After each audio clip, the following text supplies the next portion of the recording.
Hello student, welcome to class 12। और हम आपके लिए हमेशा छोटी छोटी वीडियोस बना करके आपके लिए लेकर के आते हैं। और आज हम इसी श्रृंखला में आज एक नया chapter three dimensional geometry 3D हम आपके लिए लेकर के आए हैं। और आप कम समय में आप पूरे चैप्टर को एक ही राउंड में आप रिवाइज कर सकते हैं। और अपनी क्वेरीज जो है, जो आप बार बार जो फार्मूला आइडेंटिटी वगैरह भूल जाते हैं, उन्हें आप फिर से समराइज कर सकते हैं। तो चलिए स्टूडेंट्स, बिना किसी विलंब के हम जल्दी से अपनी वीडियो को स्टार्ट करते हैं। तो स्टूडेंट्स चलिए। तो स्टूडेंट्स, चैप्टर 11 3D। तो 3D चैप्टर में सबसे पहले जो पॉइंट्स आते हैं वो पॉइंट्स पर हम चर्चा करते हैं।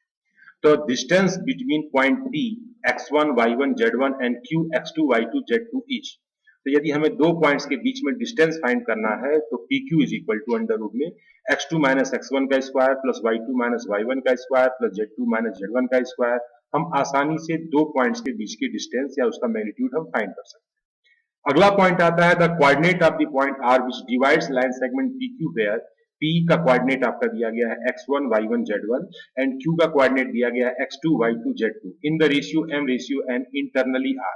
तो जैसे हम 2D में देखते थे कि जो है सेगमेंट फार्मूला जो हमारे पास होता है इंटरनली, तो सेगमेंट के फार्मूले में हम mx2 plus nx1 by m plus n, my2 plus ny1 by में m प्लस n हम लिखते थे। 2D में हमने 10th में पढ़ा था। लेकिन अब इस क्लास 12th में हमारे पास, क्योंकि ये 3D पढ़ रहे हैं, तो एक जेड एक्सिस और आ जाता है। तो बिल्कुल इसी सीक्वेंस में mz2 plus mz1 by m plus n हम जो है साथ में लेते हैं। तो इस सेक्शन फार्मूला हमारे पास निकल जाता है। और दो पॉइंट के बीच में अगर इंटरनली कोई पॉइंट्स का हमें कोऑर्डिनेट फाइंड करना है जो m/n में इंटरनली डिवाइड करता है, तो हम इसे फाइंड कर सकते हैं। और सेम प्रोसीजर जो है इन्हीं दो पॉइंट्स के बीच में अगर एक्सटर्नली हमें कोई पॉइंट m/n के रूप में होता है, तो हम उसको mx2 minus nx1 by m minus n, my2 minus ny1 by m minus n और mz2 माइनस nz1 बाई में m माइनस n को हम आसानी से फाइंड कर सकते हैं। तो स्टूडेंट्स चलिए हम आगे बढ़ते हैं। 3D में जो हमारा जो है नेक्स्ट जो टॉपिक आता है वो होता है direction ratio of the line through the x1 y1 z1 x2 y2 z2 r। तो डायरेक्शन रेशियो होता है, तो डायरेक्शन रेशियो फाइंड करने के लिए हमें जो है टर्मिनल पॉइंट में से इनिशियल पॉइंट को माइनस करते हैं। यानी हमारे पास टर्मिनल पॉइंट बाद का पॉइंट होता है और उस बाद के पॉइंट में से पहले के पॉइंट को हम माइनस करते हैं। तो हम जनरल में जैसे मान लीजिए कि PQ लिखा है तो position vector of Q minus position vector of P हम लेते हैं। तो उसी से हम सीक्वेंस में हम इसको भी दिखा सकते हैं कि जो हमारा direction ratio x2 minus x1, y2 minus y1 और z2 माइनस z1 होता है।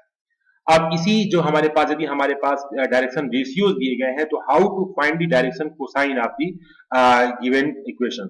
तो direction cosine of the line whose direction ratio are A B C are given by, so L is equal to plus minus A upon under root में A square plus B square plus C square. M is equal to plus minus B upon under root में A square plus B square plus C square. N is equal to plus minus C upon under root में A square plus B square plus C square. अगले point में हम बात करते हैं vector equation of the line through a point A and parallel to vector B. यानी एक जो है वेक्टर इक्वेशन हमें फाइंड करना है जो कि पॉइंट ए से होकर के जाता है और जो है बी वेक्टर के पैरेलल होता है। तो उस लाइन का इक्वेशन क्या होता है? Vector R is equal to A plus lambda B. ध्यान रखिएगा कि जिस पॉइंट से होकर जाता है वो पॉइंट हम ए की जगह पर रखते हैं और जिस पॉइंट के पैरेलल होता है वो पॉइंट हमारा बी है।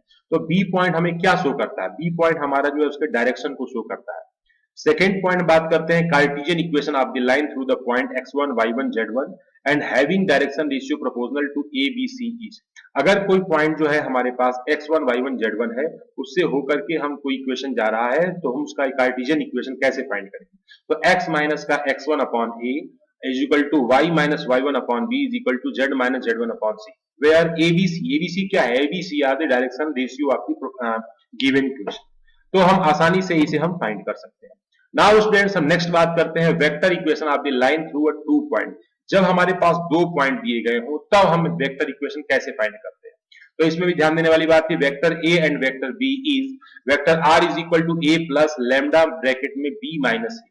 अब बी माइनस ए क्या चीज है? बी माइनस ए जो है हमारा उसका डायरेक्शन शो करता है जिससे हमें डायरेक्शन मिल जाता है, और ए क्या है? जिसके पॉइंट से होकर के लाइन का इक्वेशन गुजरता है। अब हम इसी इक्वेशन का कार्टेशियन फॉर्म देखते हैं। Cartesian equation of the line through the two point x1 y1 z1 and x2 y2 z2 is x minus x1 upon x2 minus x1, y minus y1 upon y2 minus y1 and z minus z1 upon z2 minus z1। Angle theta between line r is equal to a1 plus lambda b1, r is equal to a2 plus lambda b2।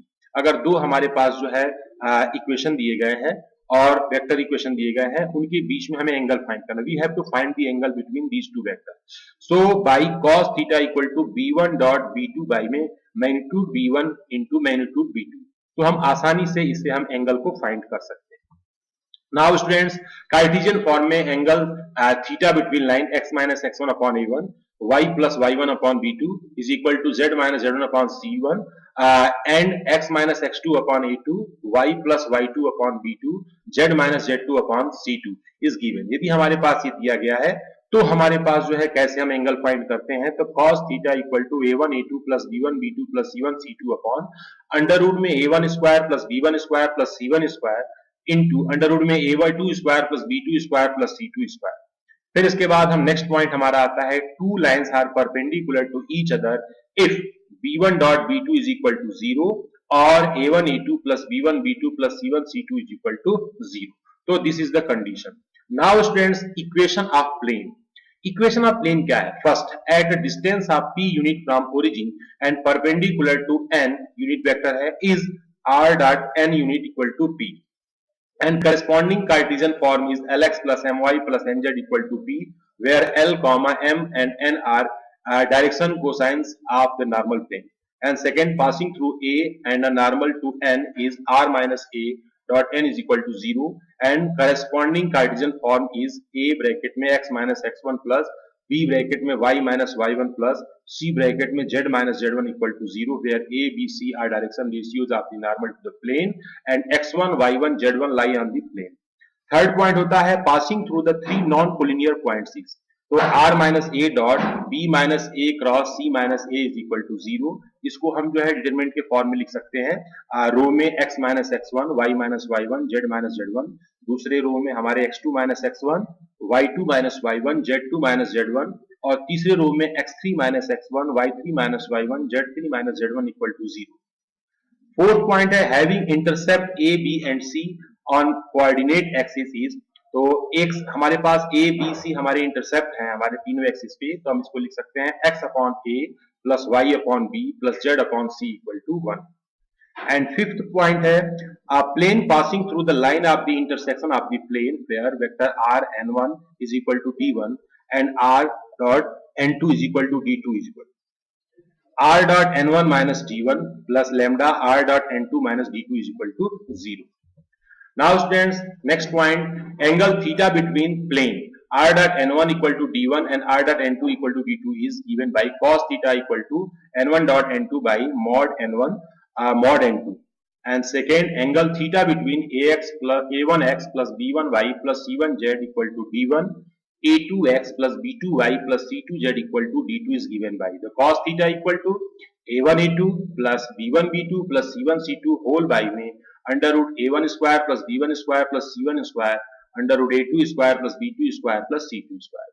और third है two planes are perpendicular to each other where n1 dot n2 equal to 0 और a1 a2 plus b1 b2 plus c1 c2 is equal to 0। Fourth point है two planes are parallel if n1 equal to lambda n2 और some scalar lambda not equal to 0 और a1 upon a2 is equal to b1 upon b2 is equal to c1 upon c2।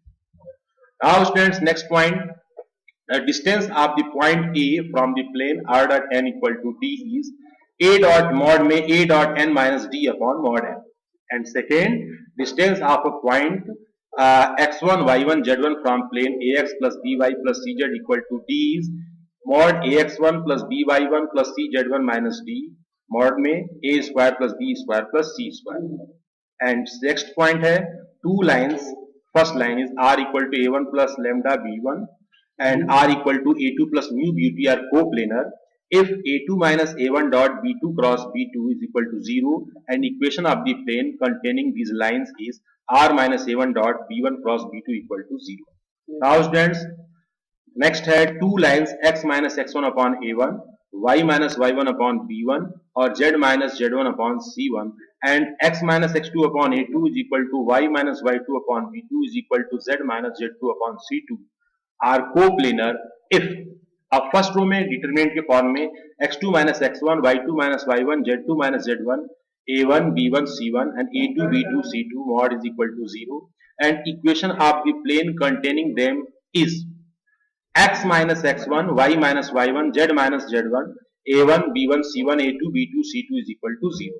Now students, next है the angle theta between a line r is equal to a plus lambda b and plane r dot n equal to d is given by as sin theta equal to b dot n upon magnitude b and magnitude n. Here this figure, and the angle theta between the line x minus x1 upon a1, y minus y1 upon b1, z minus z1 upon c1 and plane a2 x2 plus b2 y plus c2 z equal to d is given as sin theta equal to a1 a2 plus b1 b2 plus c1 c2 upon under root a1 square plus b1 square plus c1 square into under root में a2 square plus b2 square plus c2 square. Now students, third point, a line r is equal to a plus lambda b is parallel to the plane r dot n equal to d, where p dot n equal to 0 or a1 a2 plus b1 b2 plus c1 c2 is equal to 0, where the plane equation of the plane is r is equal to a plus lambda b and equation of the normal is equal to r dot n equal to d. So students, आपने बड़े ध्यान से हमारे इस video को देखा, इसके लिए आपको बहुत बहुत धन्यवाद, थैंक यू। और इसी प्रकार हमारे साथ जुड़े रहिए, हम आपके लिए ऐसे ही छोटी छोटी वीडियो शॉर्ट में पूरे चैप्टर को रिवीजन करने के लिए हम लेकर के आते रहेंगे। और स्टूडेंट्स, आप अपना ख्याल रखें और मन लगा करके पढ़ाई करें। Thank you for watching my video.